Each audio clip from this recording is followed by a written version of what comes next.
بسم اللہ الرحمن الرحیم اللہم صل علی محمد وآل محمد۔ اعوذ باللہ من الشیطان اللعین الرجیم۔ بسم اللہ الرحمن الرحیم۔ الحمد للہ وکفا وسلام علی عبادہ الذین اصطفی۔ درود بھیجیے محمد علیہ۔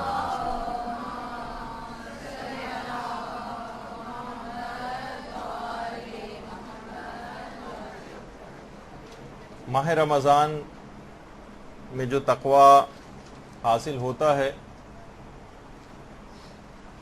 وہ ہم دیکھتے ہیں کہ پورے سال میں رمضان کے فوراً بعد ہی ضائع ہونے لگتا ہے، یہاں تک کہ ہم بالکل تہی دامہ تقوی سے ہو کر رہ جاتے ہیں۔ کیسے اس تقوی کو بچائیں، اس موضوع پر ہماری گفتگو جاری تھی، اور تھوڑا سا اس کا ایک حصہ رہ گیا تھا جسے آج مکمل کرنا ہے۔ اس کے بعد تو آپ لوگوں کا امتحان ہے، اس کو دینا ہے اپنی۔ تو پچھلی بار مختلف اعمال بیان ہوئے تھے کہ کون کون سی چیزیں آپ کو کرنا ہے۔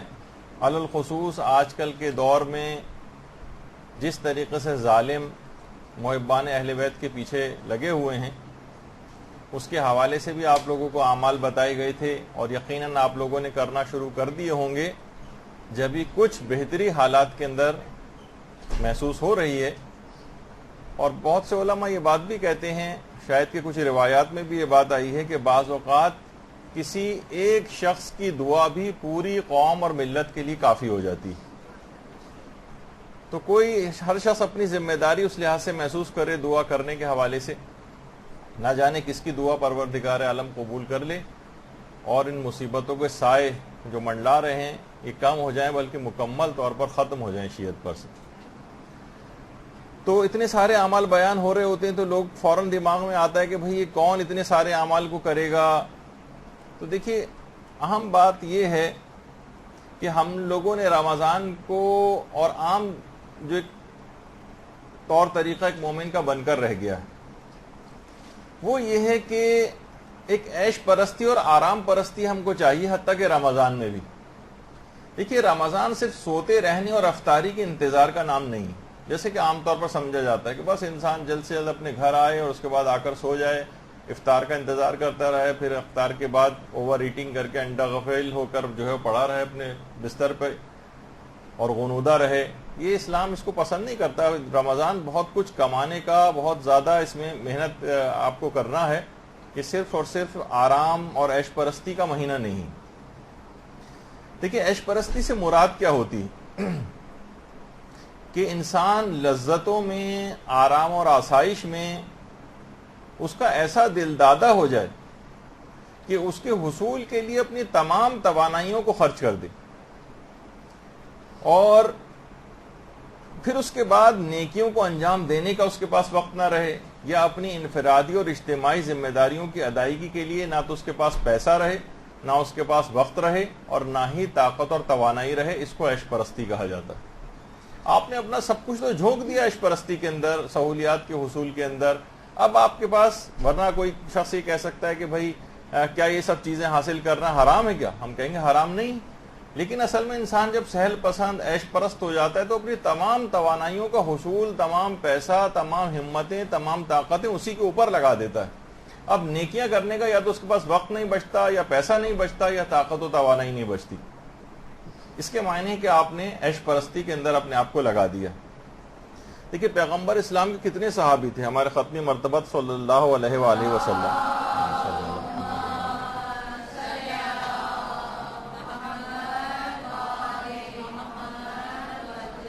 بہت سے ایسے تھے جن کا مالی بیک گراؤنڈ عیش و عشرت کے حوالے سے بہت زیادہ ایسا تھا کہ پوری زندگی انتہائی ناز و نام میں پلی ہوئی تھی۔ موصب ابن عمیر انتہائی عیش و آرام، جس وقت اسلام قبول کیا اور اس سے پہلے کے حالات، کہ ایک عیش و آرام والے ماحول سے آئے اس طرف۔ بہترین لباس موصب پہنا کرتے تھے روایتوں کے اندر، اس حد تک ہے کہ مکے کی گلیاں ان کے لباس کی خوشبو سے معطر ہو جاتی تھیں جہاں جہاں سے موصب گزرتے تھے، اور جب یہی واقعتاً پیغمبر اسلام کی ایسی تربیت ہوئی کہ عیش پرستی کی زندگی کو چھوڑا، تو یہاں ایسی تربیت ہو گئی کہ جس وقت جو واقعہ ملتا ہے ان کی شہادت کا بھی، کہ جب جنگ ہو رہی تھی تو موصب کا ہاتھ آدھا کٹ کے لٹک گیا تھا. اچھا وہ حائل ہو رہا تھا لڑائی میں، تو پاؤں سے اس ہاتھ کو پکڑ کے جھٹکا دے کے الگ کر کے اسے دور پھینکا تھا، اور پھر اسی ایک ہاتھ سے لڑتے لڑتے جام شہادت نوش کیا تھا. تو یعنی آدمی عیش و عشرت کی زندگی کو چھوڑ کر بھی تھوڑا سا اگر اپنے نفس کے اوپر جبر کر لے تو وہ بہتری کی طرف آ سکتا ہے. اور اسلام روزہ رکھوا کر یہی عیش پرستی کو ذرا کم کرنے کے لحاظ سے کہ کھانا بھی کم کر دو، اپنی تمام چیزوں کے اوپر کنٹرول کرو، اور اس تمام چیزیں جو ہیں اس کی طرف راغب کرتا ہے کہ تاکہ انسان ذرا عیش پرستی کی زندگی کو چھوڑے، کیونکہ یہ بہت نقصانات ہیں اس زندگی کے. دیکھیے اس میں نقصان کیا ہے کہ جتنا آپ عیش پرست اور سہل پسند، آرام پسند ہوتی جائیں گی، اتنا ہی فانی چیزوں سے آپ کا دل لگتا چلا جائے گا، اتنا ہی اطاعت خدا کا شوق آپ میں کم ہونے لگے گا، اتنی ہی آپ میں سستی غالب آتی چلی جائے گی. معمولی زحمت کو بھی آپ بہت بڑا سمجھیں گی. ذرا گرمی ہو جائے فوراً انسان جو ہے وہ ہمت چھوڑ بیٹھتا ہے، ذرا سی تھکاوٹ ہو جائے، ذرا سی بارش ہو جائے، بہت ہی پست ارادہ. آج دیکھیں کہ اکثر کا آج روزہ ہوگا جبھی تعداد جو ہے وہ کتنی کم نظر آ رہی ہے خواتین کی یہاں پر. یعنی یہ اسی کو کی ایک ریفلیکشن ہے یہ جو کہ ہمیں عمومی زندگی میں نظر آتی ہے کہ ذرا سی بھی اگر معمولی سی بھی کسی تھوڑی سی اوپر نیچے معمولات زندگی میں کوئی کمی بیشی ہو جائے، یہ گرمی ہو جائے، بارش ہو جائے، اور کوئی ہلکا پھلکی سی بھی چیز آ جائے تو فوراً ہم ہاتھ پاؤں چھوڑ بیٹھتے ہیں اور اپنے تمام دینی ارادوں اور پروگرامز کو خیر آباد کہہ دیتے ہیں. انسان پست ارادہ ہو جاتا ہے عیش پرستی کی طبیعت سے، محنت سے جی چرانے لگتا ہے. نوجوان ہمارے ہم دیکھتے ہیں کہ مانگنے اور اس کے اوپر ان کا زیادہ انحصار بعض اوقات ہونے لگتا ہے، اور باقاعدہ اگر کبھی جاب بھی کسی کو دلوائی جائے تو وہ جاب میں اتنی دلچسپی نہیں لیتا جتنا آپ سے پیسے لینے میں مثلا دلچسپی لینے لگتا. تو دیکھیے انسان کو جب اس کے پاس پیسہ آتا ہے، کچھ ہوتا ہے، تو عیش پرستی کی زندگی کی طرف جاتا ہے. کلا ان الانسان لیطغی ان رآہ استغنی، یعنی وہ جب اپنے آپ کو بے نیاز پاتا ہے تو پھر وہ سرکشی کی طرف اس کا دماغ جانے لگتا ہے. یعنی یہ پرتعیش اور جو زندگی ہے یہ اس کو اس طرف لے جاتی ہے طغیان کی طرف اور سرکشی کی طرف. حتیٰ کہ پرتعیش زندگی اصل میں بے سکونی بھی پیدا کرتی. مثلا اب اس کے دل میں لمبے لمبے مثلا سیر و تفریح کے پروگرام ہوں گے، اور جب اس سیر و تفریح کے پروگرام یا وہ اپنی عیش کی زندگی کو وہ نہیں حاصل کر پاتا تو افسوس کرتا ہے. دینی امور میں اپنے یعنی جو واجبات ہیں ان کو بھی قضا کرتا ہے، گناہوں کا بوجھ اس کے اوپر جو ہے بڑھتا چلا جاتا ہے. اور یہ بات یاد رکھ لیجئے کہ عیش پرستی صرف مال و دولت سے مربوط چیز بھی نہیں ہے. غریب آدمی بھی عیش پرست ہو سکتا ہے، وہ بھی آرام پسند، سہل پسند، کاہل ہو سکتا ہے. مالدار اشخاص کی جو شاہ خرچیاں ہیں اور فضول خرچیاں ہیں وہ تو پھر بھی گوارا ہو سکتی ہیں کہ بھئی یہ تو مالدار آدمی. سمجھ میں نہیں آتا کہ غریب اور متوسط طبقے کے افراد جو ہیں وہ اتنی شاہ خرچیاں کیسے کر رہے ہیں، وہ اتنی عیش پرستی کے اندر کیسے چلے گئے. ان کی شادیاں، ان کی سالگرہیں، ان کی رسمیں، ان کی مہندیاں، ان کی دعوتیں، موویوں میں جس طریقے سے لٹانا، نہ صرف یہ کہ بہت افسوسناک ہے بلکہ ناقابل برداشت بھی. یعنی امیر آدمی کی تو چیز پھر بھی سمجھ میں آتی ہے، غریب اور متوسط طبقے کے لوگ اس کے اندر امیروں کی دیکھا دیکھی کیوں اس میں انوالو ہو رہے ہیں. حتیٰ کہ سودی قرضے لیے جا رہے ہیں اور کریڈٹ کارڈ سے قرضے لیے جا رہے ہیں اور بیسیاں ڈال ڈال کر عیش پرستی والی جو شادیوں کی تقریبات اور وہ ہیں وہ کی جا رہی ہیں. ایک ہی وقت میں مثلا مہندی کی کوئی تقریب ہوگی تو سارے ایک ہی طرح کا پیلے رنگ کا لباس لڑکے بھی پہنیں گے اور لڑکیاں فلاں طریقے کا لباس بنوائیں گی. یہ سب کیا ہو رہا ہے؟ ایک ہی طرح کے سب کے مثلا غرارے اور شرارے ہوں گے اور فلاں. اس رجحان کو آپ لوگوں کو ختم کرنا ہے. یہ بہت دنیا کہاں جا رہی ہے، دشمن آپ کے پیچھے کس طریقے سے جو ہے پھاڑ کھانے والے درندوں کی طرح سے آپ پہ حملہ آور ہیں، اور یہ سب جو ہے بکریوں کی طرح سے اس طرح جگالی بکریاں کرتی پھر رہی ہوتی ہیں. اس طرح سے مومنین کی حالت ہو گئی، کچھ پتہ ہی نہیں کہ کہاں ہو رہا ہے، کہ کیا حالات کہاں جا رہے ہیں، اور اس زندگی کے اندر انسان پڑا رہے. تو بہرحال دیکھیے یہ بات یاد رکھ لیجئے کہ اس کے بالکل اپوزٹ جو ہے اس عیش پرستی کی زندگی کو جب آپ ترک کریں گے تو اس کا مطلب ہے آپ کو محنت کرنا پڑے گی. دیکھیے یہ بھی اس کا ایک پیغام ہے. ماہ رمضان سے تقویٰ جو آپ کو محفوظ کرنا ہے وہ کچھ محنت کر کے کرنا پڑے گا. یہ اس طرح کی زندگی کے بالکل لاپرواہانہ زندگی، عیش و عشرت والی، سہل پسندی والی، کون قضا نمازیں پڑھے، کون فلاں چیز کرے، کون ڈراموں کو ترک کرے، یہ سب کی سہل پسندی اور عیش پرستی والی چیزیں لیکن کچھ کر کے آپ کوئی مقام حاصل کر سکتی. دین کے لیے کچھ کر کے انعام کی توقع کریں، بغیر کچھ کیے نہ کریں. آیت اللہ عبد الحسین امینی جن کے متعلق اکثر و بیشتر ذکر ہوتا رہتا ہے، صاحب الغدیر، ان کے متعلق معلوم ہے نا کہ 40 سال تک علامہ امینی نے مسلسل محنت کر کے 17 گھنٹے کی روزانہ کی محنت 40 سال تک کی ہے اور کتاب الغدیر لکھی تھی، اور جس میں 10,000 کتابیں اول صفحے سے آخر صفحے تک پڑھی تھی اور تقریباً 1 لاکھ کتابوں سے اوورال استفادہ کیا تھا. کتنا وقت لگا ہوگا. پھر انڈیا بھی اس سلسلے میں گئے تھے اور انڈیا میں بھی ان کی کافی اس لحاظ سے پذیرائی ہوئی تھی. انڈیا کے مومنین ان کو بڑا ویلکم کہا تھا. بہت کچھ تقریبات اور پروگرامز کے اندر جو ہے بلائے بھی جاتے تھے وہاں پر. تو اس حد تک جیسے کہ ان کے متعلق مشہور ہے، بار بار ظاہر ہے ہر دفعہ اس کا تذکرہ کرنا پڑے گا کہ کسی نے پوچھا کہ انڈیا کا موسم کیسا تھا تو کہنے لگے کہ مجھے معلوم نہیں موسم کیسا تھا. تو صبح کو جاتا تھا اور رات کے 12 بجے جو ہے وہ واپس آتا تھا. تو اتنی زیادہ محنت کے بعد اس مقام کو حاصل کیا ہے کہ ان کے اپنے بیٹے ڈاکٹر ہادی امینی، جن کا پچھلی مرتبہ میں نے تذکرہ کیا تھا، وہ کہہ رہے تھے کہ جب یہ بیمار ہوئے تھے اور پھر اس بیماری کے عالم میں ہی ان کا انتقال ہو گیا تھا ان کے والد کا، تو کہہ رہے میں نے جو ہے خواب میں دیکھا کہ میرے والد حوض کوثر کے کنارے پر ہیں اور امیر المومنین علیہ الصلوۃ والسلام بھی وہاں پر.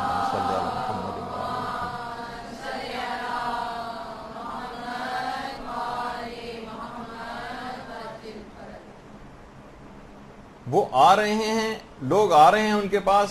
امیر المومنین حوض کوثر سے پانی نکالتے ہیں، لوگوں کے چلوں میں ڈالتے ہیں جس سے لوگ سیراب ہوتے ہیں. یہاں تک کہ میرے والد علامہ امینی کی باری آئی.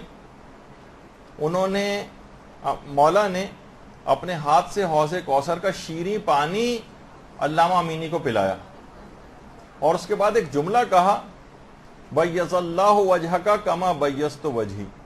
جس طرح خدا نے میرا چہرہ روشن اور نورانی کیا ہے، اسی طرح اللہ تمہارا بھی چہرہ روشن اور نورانی کرے. اللہم صلی علی محمد و آل محمد.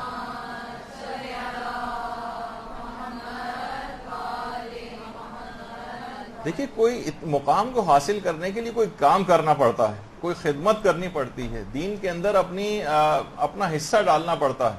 اس کے لیے عیش پرستی کو، یہ بھی آرام سے ایسی پوزیشن میں تھے کہ عراق یا ایران کے اندر اطمینان کے ساتھ جو ہے وہ رہ سکتے تھے، لیکن ملکوں سفر کیا، کتاب خانوں کی خاکیں چھانی. 40 سال تک سوچئے کہ جب اتنی محنت کی ہوگی تو گھر والوں کو کتنا وقت اتنا نہیں دے پائے ہوں گے کہ جتنا دینا چاہیے تھا. ایک عام جو ہمارے دماغ میں جو خیال آتا ہے، لیکن اس کے بعد کتنے بڑے مقام کو حاصل کیا. اس محنت سے زندگی وہی تھی جو ہم آپ کو حاصل ہوتی. اسی طرح سے دیکھیے کچھ کر کے کسی مقام کو حاصل کیا جاتا ہے، یہ بات ہو رہی تھی. ملا خلیل قزوینی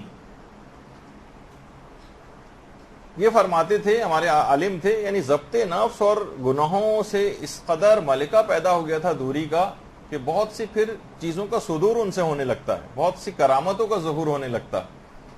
تو وہ خود فرماتے تھے کہ خدا نے حضرت داؤد کے ہاتھ میں لوہے کو نرم کر دیا تھا. کہا وہ تو پیغمبر تھے، میں ایک بندہ ناچیز ہوں، نہ تو پیغمبر ہوں بلکہ ایک حقیر بندہ ہوں خدا کا، لیکن اس کے باوجود بھی خدا نے مجھے ضبط نفس اور ریاضت و محنت جو میں نے سلسلے میں کی ہے، اتنی کرامت مجھے عطا فرما دی کہ میں لوہے کو اپنی دونوں انگلیوں سے توڑ کے دکھا سکتا ہوں. اور ایک لوہے کی پلیٹ رکھی ہوئی تھی، اپنی 2 انگلیوں کی مدد سے اس کو لوہے کو کی پلیٹ کو توڑ دیا. تو دیکھیں گناہوں سے دوری، کچھ محنت، اور اب اس زندگی کو پر آسائش زندگی کو ترک کرنے کے حوالے سے پھر یہ سب چیزیں حاصل ہوتی. رمضان کے بعد بھی دیکھیے اگر آپ کو تقوی بچانا ہے تو ایک چیز کے اوپر آپ کو اور عمل کرنا پڑے گا, اور اتنی اہم چیز ہے اور اتنی فائدے مند ہے کہ شاید ہی اس سے زیادہ کوئی اہم اور فائدے مند چیز ہو. وہ ہے بہترین اور نیک اور صالح دوستوں کا آپ انتخاب کریں. ایسی سہیلیاں آپ اپنی تلاش کریں. مرد حضرات ایسے دوستوں کا انتخاب کریں. دیکھیے جو خود نیک اور دیندار اگر ہو تو اس کو بھی ایسے دوستوں کی تلاش کرنی چاہیے, اور جس کے ایسے نہیں ہیں, جس میں کوئی کمی پائی جاتی ہے, اسے تو بدرجہ اولا چاہیے کہ ایسے دوستوں کو ڈھونڈے, تلاش کرے. کیونکہ دیکھیں یہ انسان اپنے دوستوں ہی سے دیکھ کر اس کی شناخت ہوتی. انسان اپنے دوست کے دین پر ہوتا ہے. بہت سی روایتوں کے اندر یہ بات بھی آئی. آپ اگر نہیں کوئی سہیلی آپ کی نگاہ میں, آپ کو مرد حضرات کے کوئی ایسا دوست نہیں ہے, تو باقاعدہ ڈھونڈیے جو علم میں بہتر ہو, عمل میں اچھا ہو. ایسی خواتین آپ دیکھیے, اسے ہر قیمت اگر کوئی آپ کو مل جائے, چاہے آپ سے عمر میں زیادہ ہی کیوں نہ ہو, چاہے آپ سے عمر میں کم ہی کیوں نہ ہو, آپ اسے دوست بنانے کے مشن کے اوپر لگ جائیے. خواہ آپ کو تحفے تحائف دینے پڑے, خواہ آپ کو اس کو اپنے گھر بلانا پڑے, خود اس کے گھر جائیں, اس کے کچھ کام آئیں, پھر خود جب وہ اچھی آپ کی سہیلی اور دوست بن جائے تو پھر اس کے بعد اپنے گھر والوں کے لیے, اپنے بچوں, رشتہ داروں اور دیگر مومنین کے لیے آپ مل بیٹھ کے پلان کر سکتے ہیں کہ معاشرے کو کیسے تبدیل کرنا ہے, اپنے آپ کو کیسے تبدیل کرنا ہے, اپنے گھر والوں کو کیسے تبدیل کرنا ہے, اپنے بچوں کو کیسے تبدیل کرنا ہے.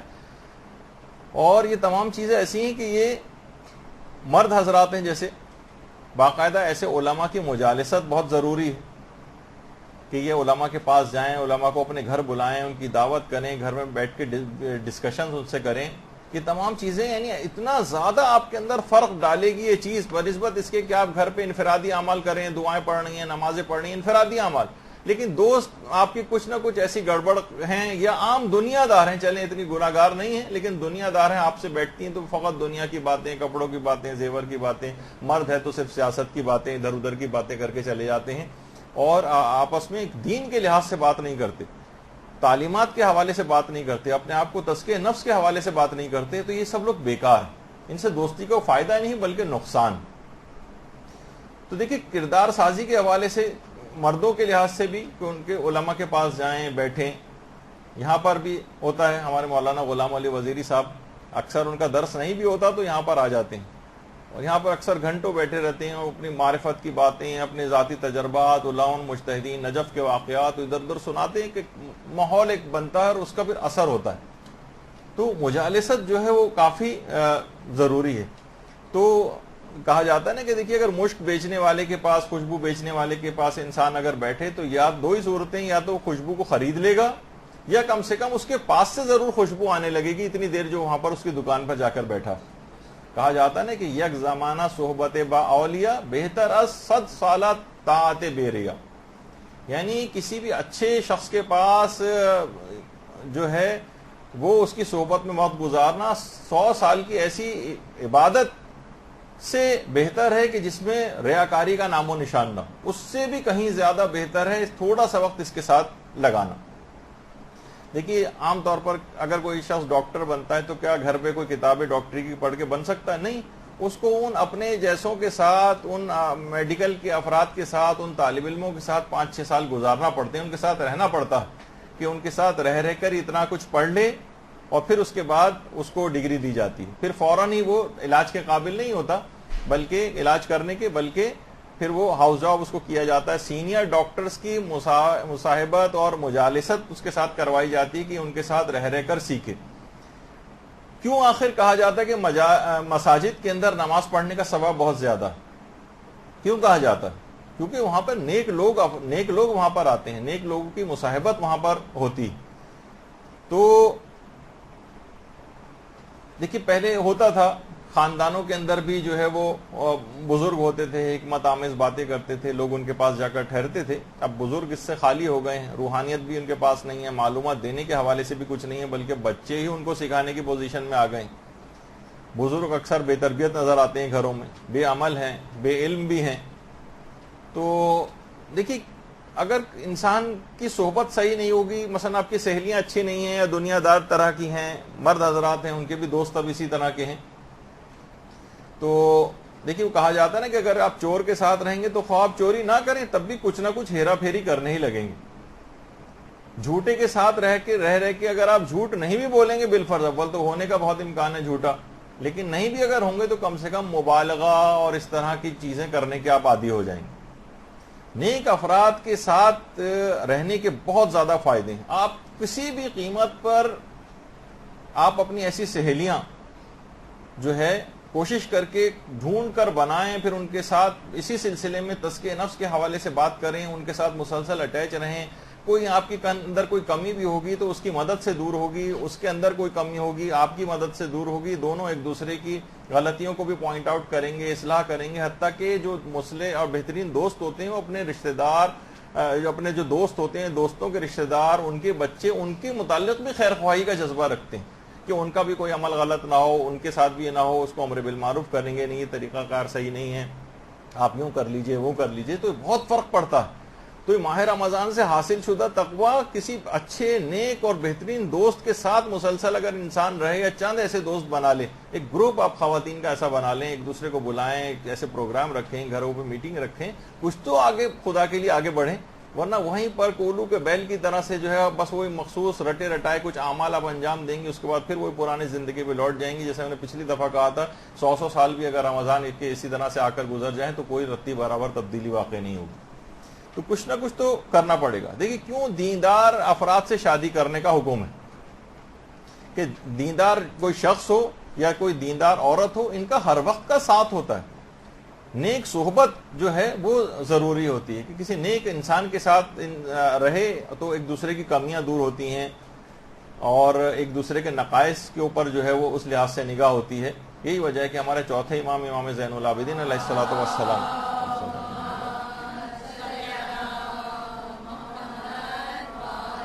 فرماتے تھے کہ نیک لوگوں کی مجالست اور جو صحبت ہے یہ یعنی مفہوم روایت کا کہ یہ اصلاح کی طرف جو ہے وہ لے جاتی.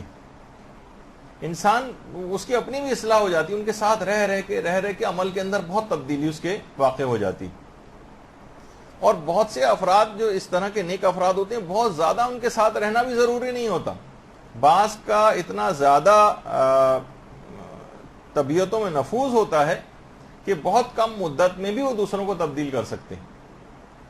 تو اور اسی طریقے سے اگر کوئی برا دوست ہے کہ پاک و پاکیزہ دودھ کا پورا ایک برتن وہاں پہ رکھا ہوا اور ایک قطرہ اس کے اندر جو ہے شراب کا گر جائے یا پیشاب کا گر جائے تو پورے کے پورے دودھ کو نجس کر دے گا. رمضان بہت سو کا تو آج سے شروع ہو گیا، کچھ کا کل سے شروع ہوگا.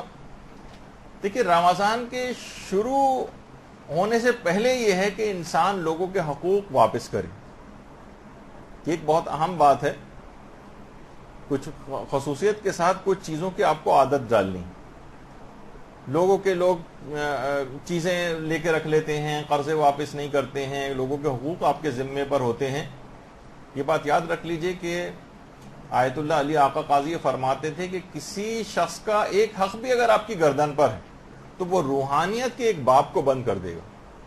ایک حق بھی اگر آپ کی گردن کے اوپر کسی کا ہے، کسی کا کوئی پیسہ آپ نے واپس نہیں کیا، کوئی کتاب واپس نہیں کی، کوئی سامان لے کر آئے واپس نہیں کیا، قرضہ واپس نہیں کیا، کوئی بھی ایسی چیز کہ جو آپ نے کسی کا کوئی نقصان کیا ہے، کوئی حق آپ کی گردن پر ہے، جتنے حق گردن پر ہوں گے وہ روحانیت کے اتنے باب بند کرتے چلے جائیں گے. روحانیت کے جتنے باب بند ہوں گے اتنا ہی تقوی کے اندر کمی واقع ہوگی، اور رمضان سے حاصل شدہ تقوی وہ محفوظ نہیں رکھ پائیں گے آپ، کیونکہ اکثر و بیشتر تو دروازے آپ نے بند کر دی. تو دیکھیے تمام لوگوں کے جو اموال ہیں نا وہ سب خدا ہی کے مال ہیں، اللہ نے استعمال کرنے کے لیے لوگوں کے ہاتھ میں دی. اللہ کے مال کو دبا کر آپ کیسے جو ہے وہ اس کو راضی کر سکتی ہیں؟ اور خدا نے اپنی رضا کو لوگوں کی رضا میں بھی قرار دیا. یہ کیسے ممکن ہے کہ اس کے بندے آپ سے راضی نہ ہوں، ان کی چیزیں آپ نے واپس نہیں کرتی ہوں اور پروردگار آپ سے راضی ہو جائے؟ یہ ممکن نہیں. رسالت الحقوق جو چوتھے امام کا باقاعدہ ان کے اقوال پہ مشتمل رسالہ ہے، وہ آپ جا کر پڑھیں کہ اس میں حقوق جس انداز سے جو ہے وہ بتائے گئے. تو اس ماہ رمضان کے اندر ایک سٹیپ فارورڈ ہونے کے لیے ایک چیز آپ اور بھی ہے کہ کسی ایک ناراض رشتہ دار کو آپ راضی کریں. تعلقات آپ کے بحال ہو جائیں گے. یقین کیجئے کوئی مشکل کام نہیں ہے, صرف بیچ میں اپنی کچھ انانیت آڑے آئی ہوئی ہوتی ہے جس کی وجہ سے تعلقات خراب ہوتے ہیں.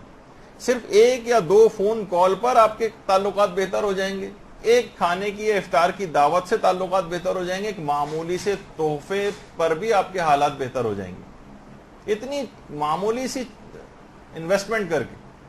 ایک صاحب بتا رہے تھے کہ ان کے آفس کا جس جگہ آفس تھا وہاں پر جو چوکیدار تھا وہ ان صاحب کے پیون کو جو سامان لاتا لے جاتا تھا اس کی سائیکل کھڑی ہونے نہیں دیتا تھا وہ. تو اس نے کیا کیا کہ روزانہ جو سموسے آفس والوں کے لیے لاتا تھا وہ ایک سموسا اس چوکیدار کے ذمے کر دیتا تھا. یقین جانی کہ اس سے پہلے کتنی ہی بار وہ ریکویسٹ کر چکا تھا مجھے سائیکل کھڑی کرنے دو, لیکن وہ نہیں کھڑی کرنے دیتا تھا. چوتھے سموسے پر اس نے اجازت دے دی. تو بعض اوقات بہت کم کام کر کے آپ لوگوں کو راضی کر سکتے ہیں. بہت سے بزرگ ایسے ہیں, بہویں ایسی ہیں کہ آپ بہت چھوٹی چیز اگر کریں گی تو آپ کی ساس آپ سے راضی ہو جائیں گی. معمولی سے ان سے فون کال پہ آپ راضی ہو سکتی ہیں. کسی آتے جاتے آپ کو ان سے صرف اجازت لے لیں کہ میں فلاں جگہ پہ جا رہی ہوں, ان کو اطلاع کر دیں. کبھی کبھار بوڑھے افراد ہیں, عام طور پر ساتھ جانا بھی ہر وقت پسند نہیں کرتے ہیں, لیکن آپ ان سے کہتے ہیں کہ آپ ہمارے ساتھ چلیں. ہو سکتا ہے کہ 3, 4, 5 مہینے میں ایک دفعہ کبھی آپ کے ساتھ چلی جائیں تو ساتھ لے جائیں. زبردستی بھی تھوڑا بہت ان کے ساتھ کر لیں. بہت کم آپ کو کرنا پڑے گا, اس کے ریٹرن میں آپ کو بہت کچھ ملے گا. ہم یہ دیکھتے ہیں کہ ہم وہ بہت معمولی اور چھوٹی چھوٹی چیزیں کرنے پر تیار نہیں ہوتے. تو ایسا کوئی ناراض رشتہ دار ہے تو اس رمضان کے اندر خاص طور پر رد مظالم کے اندر ایک لحاظ سے یہ چیز آ سکتی ہے. چاہے وہ آپ اس کی کوئی دعوت کر دیں, کوئی تحفہ اس کو دے دیں, کسی بھی طور پر کوئی کتاب تحفے میں دے دیں. البتہ یہ ضرور ہے کہ بات یاد رکھیے کہ ہماری یہ والی کتاب آئینہ مت دیجیے گا اس کو تحفے میں, کیونکہ اس کے اندر یہی بیان کیا گیا کہ کیا میں ذلیل ہوں, کمینہ ہوں اور فلاں ہوں. اس میں کچھ علامات بتائی گئی ہیں. تو آپ یہ کتاب جب کسی کو تحفے میں کوئی دیتا ہے تو سوچتا ہے کہ اچھا مجھے یہ سب چیزیں سمجھتا ہے کہ اپنے چیک کرو تمہارے اندر یہ چیزیں. خیر, تو ایک اس سلسلے میں ایک اور بھی چیز ہے, ایک نماز رد مظالم بھی کہلاتی ہے. 4 رکعت کی نماز ہے جو 2 سلاموں کے ساتھ پڑھی جاتی ہے. یعنی اس کو روایات کے اندر یہ بات آئی ہے کہ جو اس کو پڑھے گا تو پروردگار عالم اس کے مطالبہ کرنے والوں کو پروردگار میدان قیامت میں راضی کر لے گا, خواہ ان کی مقدار اور یا تعداد صحرا کے ریت کے ذروں کے برابر ہی کیوں نہ ہو. اور اس کو پڑھنے والا جو 4 رکعت اس طرح کی نماز ہے جو 2 رکعت کر کے پڑھی جائے گی, اس کو یہ پڑھنے والا ان افراد کی جماعت میں شامل ہوگا کہ جو سب سے پہلے جنت میں جانے والوں میں سے ہوگا. تو بہرحال ایک یہ ہے کہ انسان کو چاہیے کہ ہر مہینے کم سے کم یہ والی اگر یہ نماز رد مظالم ہے, باقی آپ تفصیل تو اس کے اندر پڑھتی رہیں گی, کتابوں کے اندر بھی یہ مل جائے گی جو مستحب نمازوں کی جو کتابیں ہیں. تو دیکھیے اس کے اندر اچھا اسی طرح سے رد مظالم کوشش کریں گے. دیکھیے جو حقوق گردن کے اوپر رہتے ہیں نا, اس سے دیکھیے روحانیت کے ابواب بند ہوتے ہیں اور تقوی کے اندر مسلسل کمی ہوگی. وہ آپ کو تقوی ایک لحاظ سے اس طرح کہا جاتا ہے نا, گوند لگا دی جائے کسی چڑیا کے پروں پہ تو اڑ نہیں پائے گی, کچھ پر کاٹ دیے جائیں تو جانور جو پرندہ جو اڑ نہیں پاتا ہے. تو وہ والی کیفیت ہو جاتی ہے اس کے اندر کہ اگر لوگوں کے حقوق آپ کے ذمے ہیں تو آپ اس سے آگے بڑھ نہیں پاتے. تو رد مظالم کے کچھ پیسے جو بھی آپ کی حیثیت کے مطابق ہوں وہ آپ صدقہ کیا کریں. اور اس کے اندر بس اس میں یہ کہ سارے مجتہدین احتیاط واجب لگائیے کہ رد مظالم کرتے وقت یا صدقہ کرتے وقت آپ حاکم شرع یا اس کے نمائندے کی اجازت لیں. حاکم شرع یا اس کے نمائندے کی اجازت تقریباً سارے ہی مجتہدین احتیاط واجب اس میں لگاتے ہیں اور کہتے ہیں کہ اجازت لینی چاہیے اور یہ بات ضروری ہے. اور آیت اللہ وحید خراسانی یہ فرماتے ہیں کہ نہ صرف یہ کہ اپنے لیے رد مظالم دیا جائے بلکہ مرحومین کی طرف سے بھی آپ رد مظالم دیا کریں. مرحومین کی طرف سے رد مظالم. دیکھیے بہت ساری چیزیں ایسی ہیں کہ جو صاحب معرفت افراد ہیں وہ یہ بات کہتے ہیں کہ بعض ہماری ایسی مشکلات ہوتی ہیں جو ختم ہونے والی نہیں ہوتی یا جس کا کوئی حل نظر نہیں آ رہا ہوتا.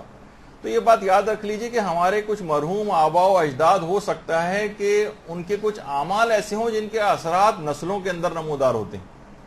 کچھ ان سے ایسی غلطیاں ہو گئیں دیکھیے ہیروشیما و ناگاساکی کے اوپر بم گرایا تھا تو اس کے بعد اب تک نسلوں کے اندر بہت سے افراد معذور پیدا ہوتے ہیں، یعنی اس کے اثرات نسلوں کے اندر، چاہے ان کا قصور بھی نہ ہو. اب کہیں گے بھئی ان لوگوں کا جو بعد میں پیدا ہونے والے ہیں ان کا کیا قصور ہے؟ تو پتہ چلا کہ کچھ اور افراد نے یہ کام کیا تھا جس کی وجہ سے ان کو یہ بھگتنا پڑ رہا. ٹھیک ہے، ان کو جو آخرت ہے اس کے اندر اجر دیا جائے گا.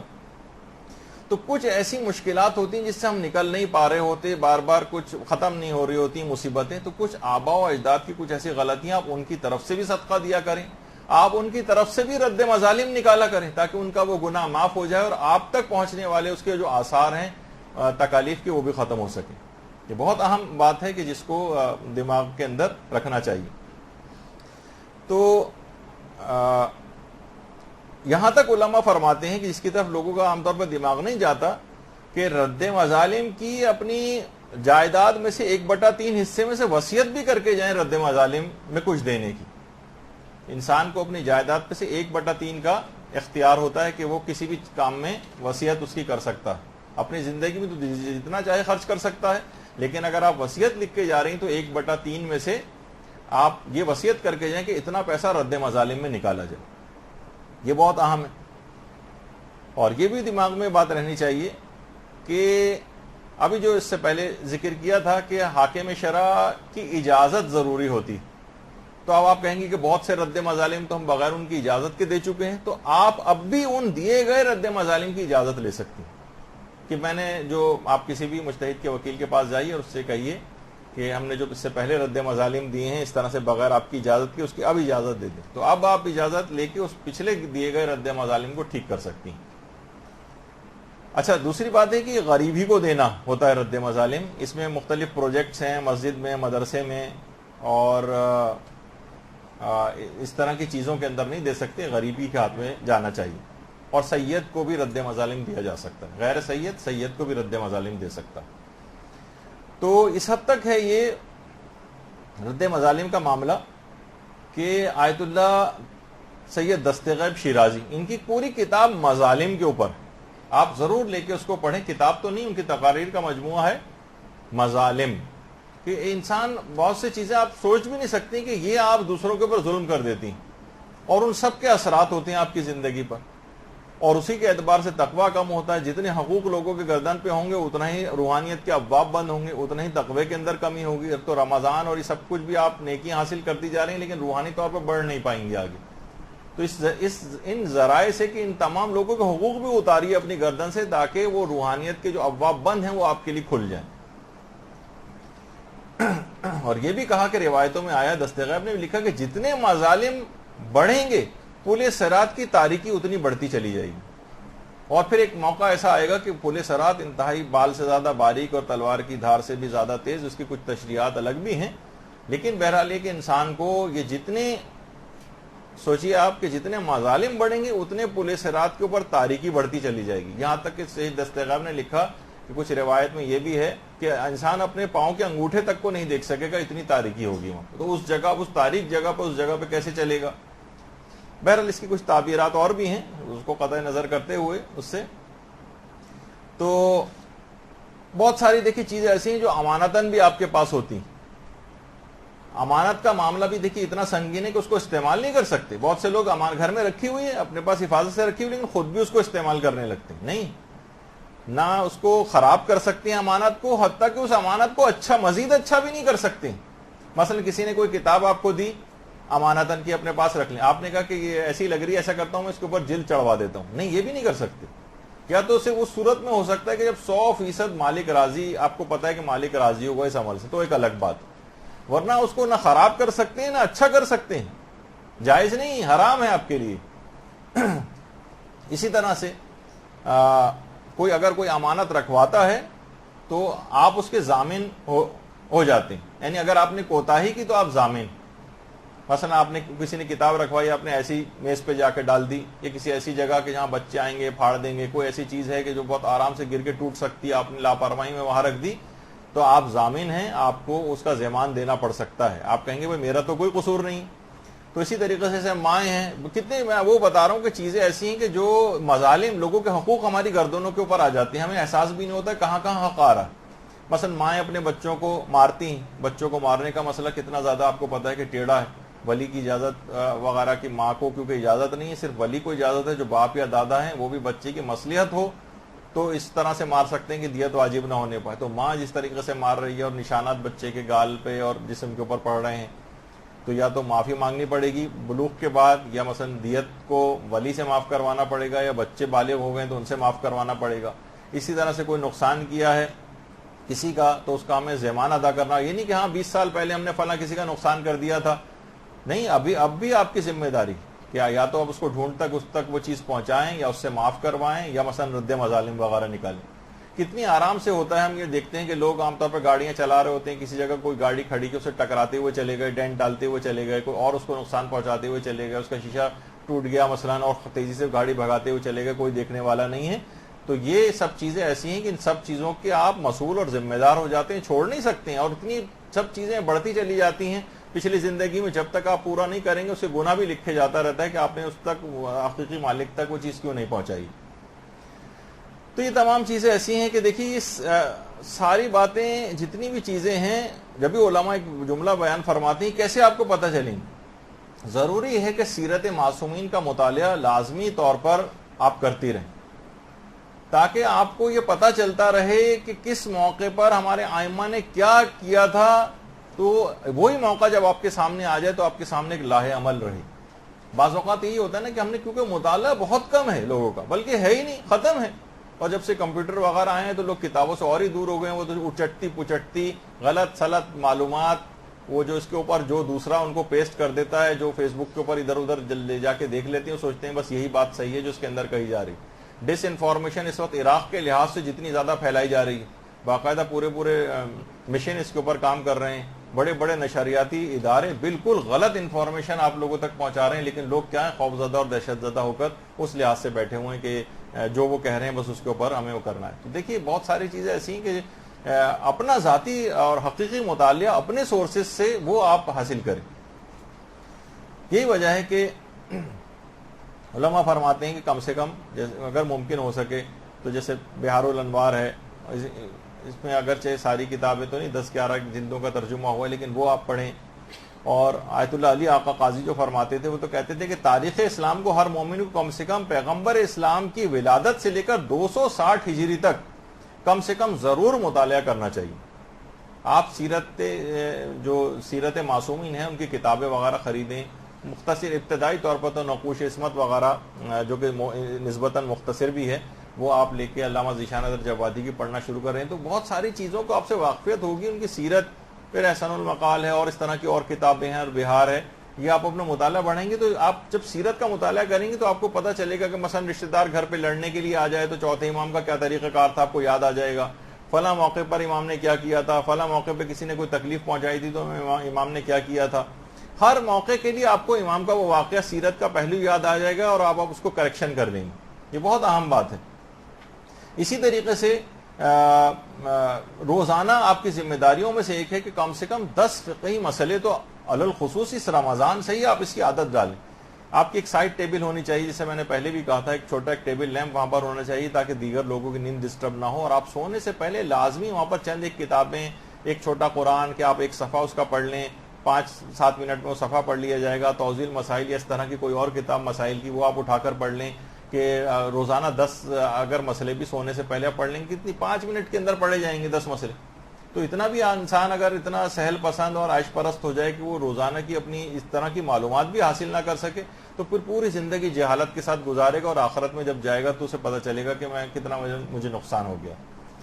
دیکھیے مسائل فقہ سے واقفیت یوں بھی بہت ضروری ہے کہ زیادہ ان افراد کے اوپر ہوتا ہے. یعنی باقاعدہ مجھے تو بڑا ذاتی طور پر بڑا افسوس ہوتا ہے کتنے بزرگ ایسے ہیں کہ جو اپنی قضا نمازیں پڑھ رہے ہیں اور 20-30 سال کی قضا نمازیں پڑھ چکے ہیں، لیکن مسائل فقہ سے جہالت کی وجہ سے وہ پڑھی جانے والی اب نمازیں وہ بھی باطل، کیونکہ وضو صحیح نہیں، کیونکہ نمازوں کی کچھ ایسی غلطیاں ہیں جس سے نماز باطل ہو جاتی. تو اپنی جہالت کی وجہ سے انسان اتنی محنت بھی کرتا ہے، اضافی محنتیں کرتا ہے، لیکن پھر بھی اس سے رہ جاتا ہے. تو اپنے عمل کو ٹھیک کرنا یہ بہت ضروری ہوتا ہے. قبولیت کا مرحلہ اس کے بعد آتا ہے. ایک عالم نے، بہرحال وہ شیعہ عالم دین تو نہیں تھے، غیر شیعہ عالم دین تھے، خود ان کا میں کسی جگہ پڑھ رہا تھا، کیا کہہ رہے ہیں، کہنے لگے کہ لوگوں کی جہالت یعنی مطالعہ نہیں، حج پہ بھی جاتے ہیں تو ذرا سا بھی کچھ پڑھ کے نہیں جاتے. کہہ رہے میں مینا کے میدان میں موجود تھا اور میں مرد حضرات بھی بیٹھے ہوئے تھے, خواتین بھی بیٹھی ہوئی تھیں. میں جاتے ہوئے کہہ کے گیا کہ آپ سب لوگ اپنا حلق کروا لیں, پھر میں آتا ہوں تھوڑی دیر میں, پھر ہم آگے کے مسائل بتائیں گے آپ. واپس آیا تو مردوں کے ساتھ تمام عورتیں بھی گنجی ہو کر بیٹھی ہوئی تھیں. تو ان کا کہنا یہ تھا کہ آج سے 20-30 سال پہلے کا کوئی وہ واقعہ بتا رہے تھے کسی اپنے کاروان کا. تو اگر انسان واقعی اس کا پورا عمل بھی جو ہے وہ ضائع ہو جاتا ہے اپنی جہالت کی وجہ سے. انہی صاحب نے وہ دوسرا واقعہ بھی اپنے کتاب کے اندر لکھا ہے کہ کسی کو ہم نے دیا کہ ان کو کچھ پڑھنے کے لیے پڑھنا آتا ہے, تو طواف کی دعائیں وہ شخص پڑھ رہا تھا اور اس کا ترجمہ بھی پڑھتا جا رہا تھا. تو کہتے لوگوں کو اس سے اندازہ لگائیں کہ وہ پڑھتا ہوا جا رہا ہے طواف کی دعائیں, اور اس کے آخر میں لکھا ہوا تھا جہاں طواف کی دعائیں ختم ہو رہی تھیں اس میں آخر میں نیچے لکھا ہوا تھا ریاض سے چھپی. کتابوں کے لکھا ہوتا ہے نا کہاں سے چھپی ہوئے, تو سارا مجموعہ بھی طواف کے دوران ایک ساتھ مل کے آواز میں لگا کے آ رہا ہے ریاض سے چھپی. تو اب مسئلہ یہ کہ کہہ رہے ہیں جہالت کی وجہ سے, یعنی انسان کا کوئی عمل انجام بھی دے رہا ہوتا ہے بغیر معرفت کے, اسے کچھ پتہ ہی نہیں میں کیا پڑھ رہا ہوں, کیا فائدہ کیا ہے ان کا. تو یہ بہت ضروری ہے کہ انسان اپنے مطالعے کو بڑھائے, اپنے علم کو بڑھائے, مسائل کی معلومات کو بڑھائے. اور دیکھیے یہ بھی بہت اہم بات ہے کہ اگر کسی کو مثلا اس کی وضو صحیح نہیں ہے, نمازیں صحیح نہیں ہیں, بہت سارے افراد ہم جو یہاں پر آپ نہیں بیٹھے ہوئے دوسری جگہوں بیٹھ کے سنتے ہیں, وہ کیوں آخر یہ نہیں کرتے مثلا کسی 1 مہینے کے لیے 2 مہینے کے لیے فقط, ساری زندگی کے لیے نہیں کہہ رہے, کسی بھی ایک دینی طالب علم کو, ایک عالم کی باقاعدہ کوئی ان سے جو ہے ٹیوشن پڑھ لیں. کسی طالب علم خود نہیں جا سکتے تو گھر پہ بھی بلوا سکتے ہیں, ورنہ اب تو اسکائپ اور اس کے اوپر بھی پڑھانے کی جو ہے وہ بہت سہولیات ہو گئی ہیں. لوگ اس سے بھی استفادہ اس وجہ سے کہ جتنے بھی یہ سب چیزیں ایجادات ہیں ان سے بھی آپ استفادہ کریں. کتنی دیر لگے گی, کتنے ٹائم لگے گا, مہینہ بھر لگے گا آپ کا وضو اور نماز اور واجبات وغیرہ کو ٹھیک ہونے میں, 2 مہینے لگ جائیں گے, اس سے زیادہ تو نہیں لگے گا نا. پھر تو معلومات اور جتنی بھی بڑھاتی رہیں, لیکن کم سے کم آپ کی بیسک جو عبادات ہیں وہ تو ٹھیک ہو جائیں. تو لوگ ہم یہ دیکھتے ہیں کہ فینسی گیجٹس اور جتنے بھی یہ ہیں ایک سے ایک ان کے پاس موبائل فون ہیں اور ایک سے ایک کمپیوٹر ہیں اور لیپ ٹاپ ہے اور پتہ نہیں کیا کیا چیزیں ان کے پاس اس لحاظ سے ہوتی ہیں, اور آئی پیڈس ہیں اور کیا کیا ہیں. لیکن جہاں دین کا معاملہ پیسہ خرچ کرنے کا آتا ہے وہاں پر ہم اچانک سے کنجوسی دکھانے لگتے ہیں. مثلا آپ گھر پہ اچھا سا انٹرنیٹ کنیکشن جو ہے وہ لیں, مثلا کمپیوٹر پہ اسکائپ پہ پڑھنے کے لیے, تاکہ آواز نہ رکے, کچھ نہ ہو, پتہ چلا وہی آپ نے 250-300 والا پیکج لیا ہوا ہے اور اس کے اندر کوئی چیز ہو ہی نہیں پا رہی ہے. باقی آپ ہر چیز کے اوپر اسراف پہ اتنا پیسہ خرچ کر رہے ہیں, لیکن جو واقعتاً خرچ کرنے والی جگہ ہے وہاں پر خرچ نہیں کر رہے. تو اب آپ دیکھیں کہ پروردگار عالم کو دیکھیے صحیح عبادت مطلوب ہے, فارمیلٹی والی عبادت مطلوب نہیں. کتنی ایسی چیزیں اب تو دیکھیے دیکھا جائے تو واقعتاً جہالت کا کوئی عذر بھی آپ کے پاس نہیں رہا ہے, بلکہ کسی کے پاس بھی نہیں رہا. ایسا جو دور آ گیا, کتنے دینی مدارس ہیں اور ان کی کتنی ویب سائٹس ہیں. خود ہمارے تھوڑے عرصے بعد انشاءاللہ بہت اچھے انداز میں ایک ویب سائٹ لانچ ہونے والی ہے مدرسے کی بھی. اسی طریقے سے مثلا ویڈیو چینل ہیں, اور اس کے علاوہ مختلف جو ہیں فیس بک وغیرہ کے جو ہے اکاؤنٹس ہیں وہ بھی ہیں, جس سے آپ مسائل فقہ وغیرہ بہت پابندی کے ساتھ آپ کو روزانہ بھی اگر آپ اس کو ورک گردانی اس کی اگر اس لحاظ سے کریں ان پیجز کی, تو آپ کو کافی معلومات اس سے مل سکتی ہیں. اسی طرح سے مثلا مولانا شہریار آبدی کی shiaviews.com کر کے ایک ویب سائٹ ہے باقاعدہ, اور مسائل فقہ بہترین, یعنی پوری توضیح المسائل انہوں نے ماشاءاللہ اس کے اندر بہت اچھے انداز میں پوری توضیح المسائل کو درس کی صورت میں اس کے اوپر ڈالا ہوا ہے. آپ اس کے اوپر جا کر سن سکتی ہیں. بہت آپ کو کہیں کہ جناب غسل کے فلاں مسئلے ہمیں سمجھ میں نہیں آ رہے ہیں, آپ جائیں ان کے سیکشن کے اندر باقاعدہ غسل والے اس کو کلک کر دیں, آپ سمجھ لیں مسئلوں کو. وہ پوری توضیح المسائل کو انہوں نے اس کے اوپر ڈال دیا ہے, بہت اچھا ہے. اسی طریقے سے مثلا جو درس فقہ ہے, درس اخلاق ہے, یہ آپ جو ویب سائٹس ہیں ان کے اوپر جا کر باقاعدہ سن سکتی ہیں. ضروری نہیں لوگ جو آج کل عدیم الفرصتی کے بہانے لیتے ہیں, ہمارے پاس ٹائم نہیں ہے اور آنے جانا میں مشکلات ہو گئی ہیں, حالات بھی صحیح نہیں ہے, تو گھر میں مدرسہ چل کے آپ کیا آ گیا ہے. اسی طریقے سے ویڈیوز ہیں کتنی اس کے اوپر, مولانا صادق حسن صاحب کی بے شمار اس کے اوپر ہیں. آپ پورے درس فقہ, درس اخلاق سب کچھ ان کے جو ہے سن سکتی ہیں.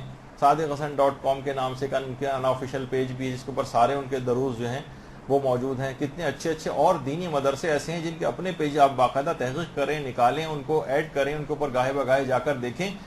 ہر چیز موجود ہے، کتابیں موجود ہیں، DVDs بھی حتیٰ کہ اویلیبل ہیں، ہر کچھ تو موجود ہے. دیکھیں ہمارے ساتھ ایک اور بھی بڑا مسئلہ ہے کہ میں نے پچھلی مرتبہ بھی کہا تھا کہ بچوں کے سلسلے میں والدین کو ہم دیکھتے ہیں کہ دینی معاملات کے اندر ان سے بخل کرتے ہیں.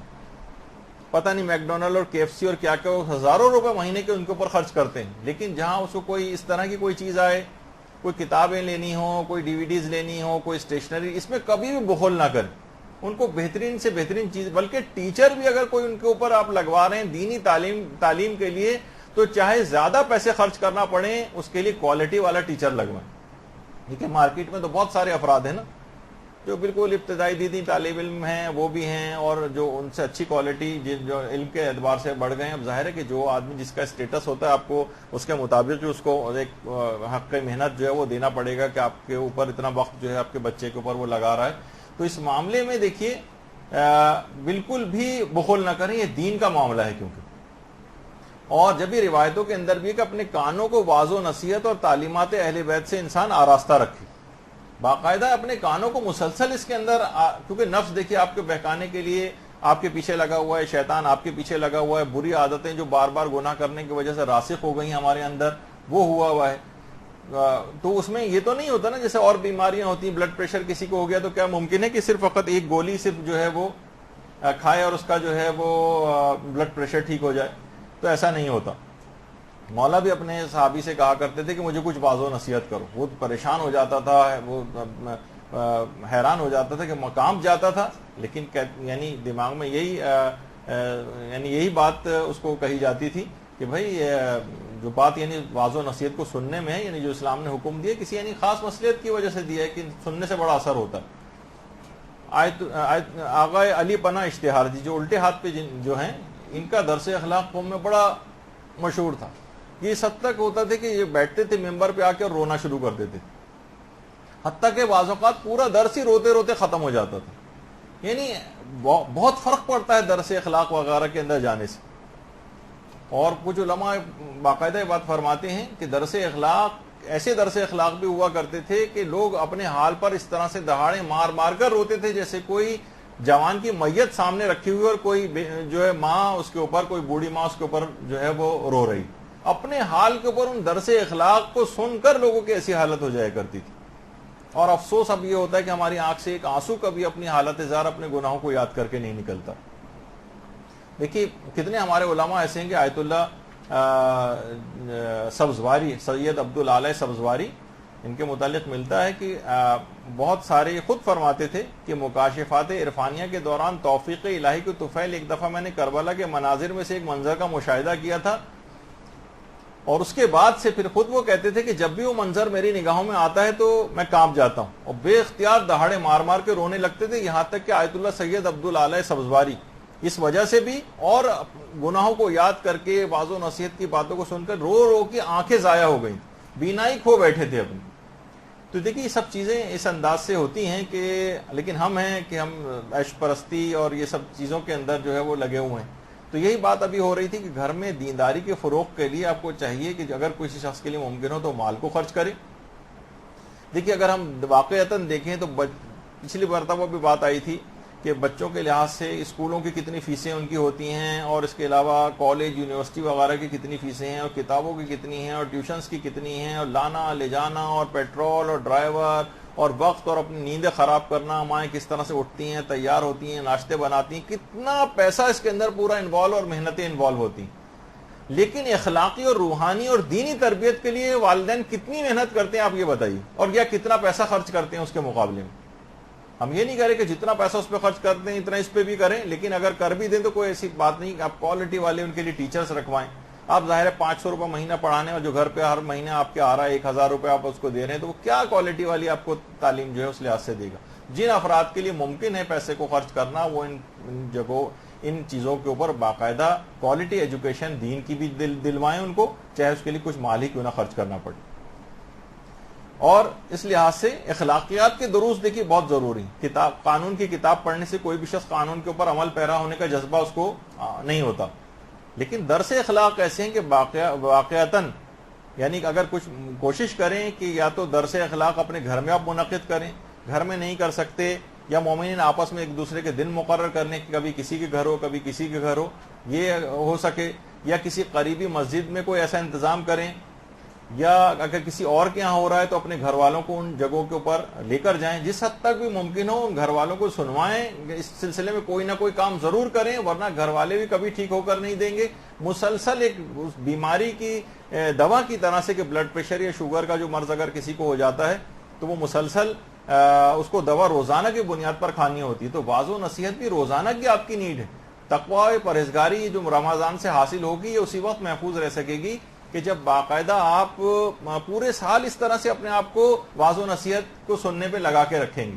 اگر جہاں وقفے اس کے اندر آئیں گے اور بڑے بڑے وقفے آنے لگیں گے، وہیں آپ کا سارا رمضان سے حاصل کیا گیا تقوی ضائع ہو جائے گا۔ یہی وجہ ہے کہ اچھا اس میں اس کا بھی کوئی دخل نہیں، آپ سوچیں کہ بہت بڑا کوئی اجتماع وہاں پر ہو، نہیں، دو دو تین تین چار چار خواتین، کتنے کراچی کے ایسے علاقے ہیں جو میں ذاتی طور پر واقف ہوں کہ جہاں پر خواتین کے درس جو ہے وہ چل رہے ہیں، جس میں 5 7 8 خواتین ہوتی ہیں، لیکن وہ ساری دلچسپی کے ساتھ سننے والی ہیں، تو درس کامیابی کے ساتھ اب تک جاری تھی۔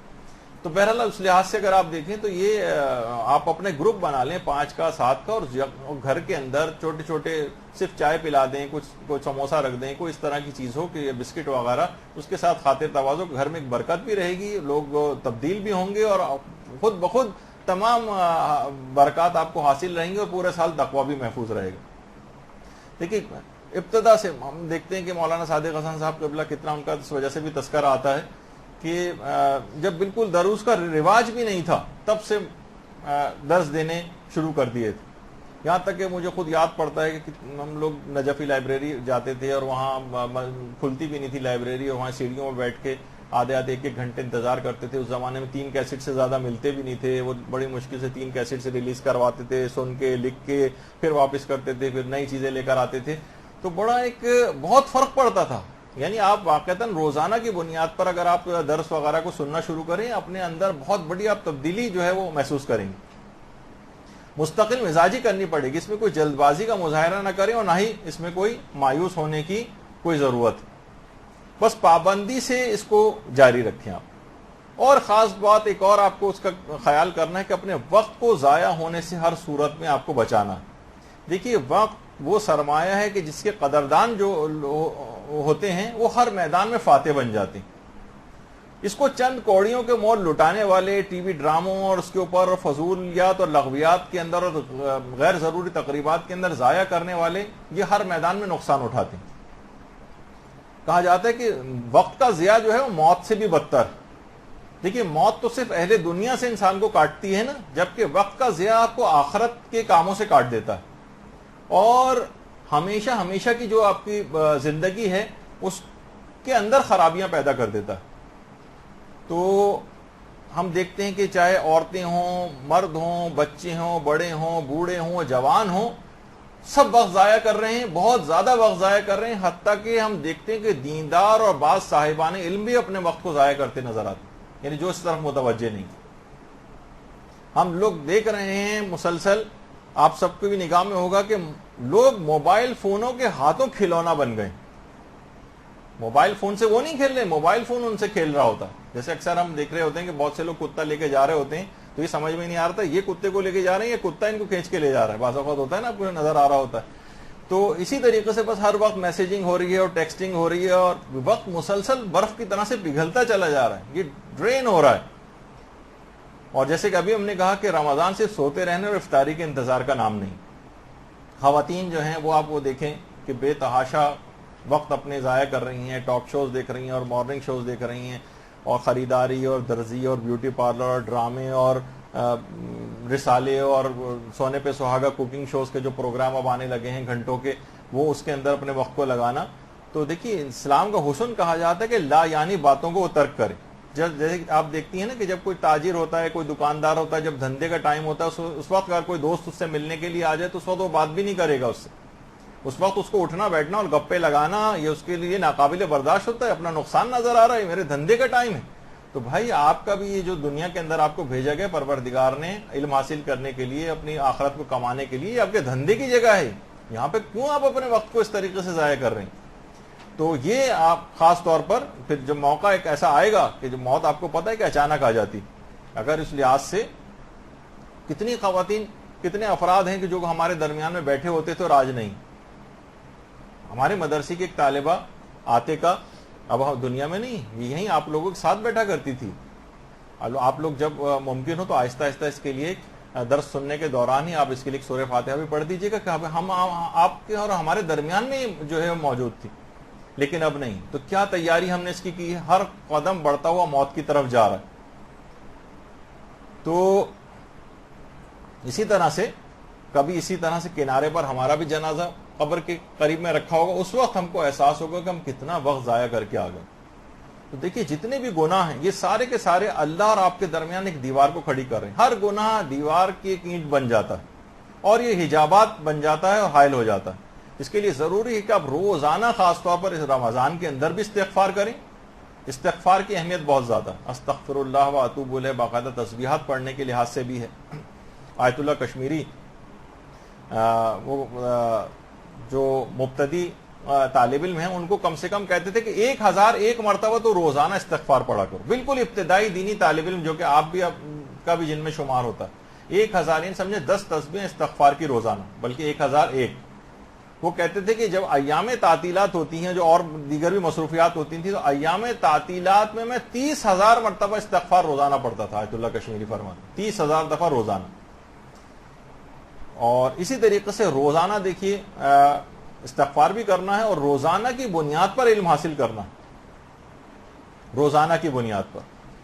اور کوشش کریں کہ اب تو خیر موقع نکل گیا، کیونکہ پچھلی دفعہ ہی ہمیں یہ بتانا تھا کہ بیمار اور خواتین جو پچھلے رمضان کے اپنے مخصوص ایام کے لحاظ سے روزے نہیں رکھ سکی ہیں وہ اس رمضان سے پہلے ضرور رکھیں، ورنہ کفارہ تاخیر واجب ہو جاتا ہے.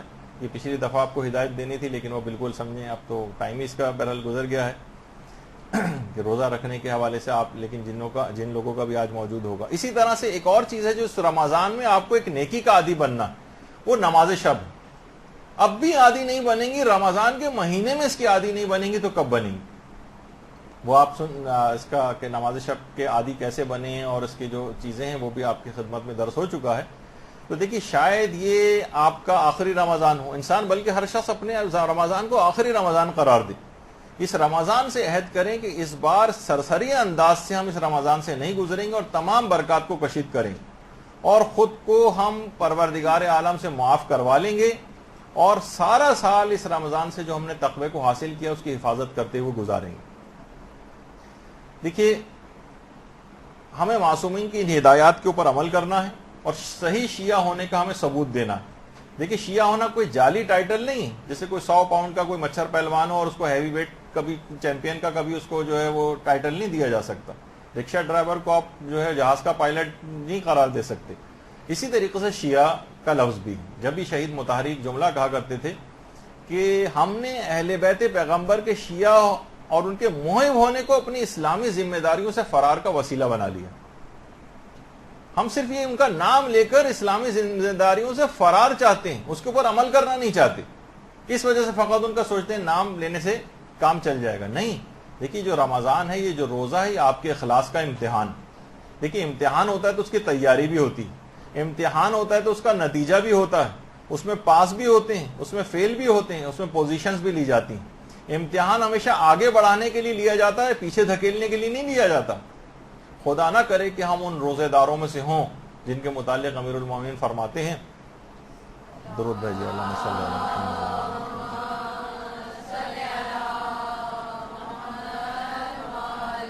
کہ کتنے ہی روزے دار ایسے ہیں جن کو ان کے روزے سوائے بھوک اور پیاس کے کچھ نہیں ملتا، اور کتنے ہی شب زندہ دار ایسے ہیں جن کو شب بیداری سے سوائے بے خوابی کے کوئی فائدہ ان کو حاصل نہیں ہوتا.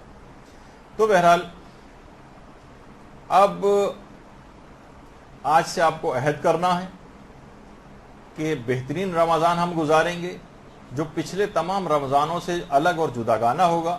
اس سے حاصل شدہ تقوی کی ہم پورے سال حفاظت کریں گے تاکہ قرآن میں پروردگار کی جو ایک لحاظ سے آرزو ہے لعلکم تتقون، شاید تم اس رمضان کے روزے رکھ کر متقی و پرہیزگار ہو جاؤ، تو پروردگار کی اس توقع کو ہم پورا کر سکیں. اور اسی دعا پر ہم اپنا اختتام کرتے ہیں. وصلی اللہ علی محمد وآلہ الطیبین الطاہرین. اب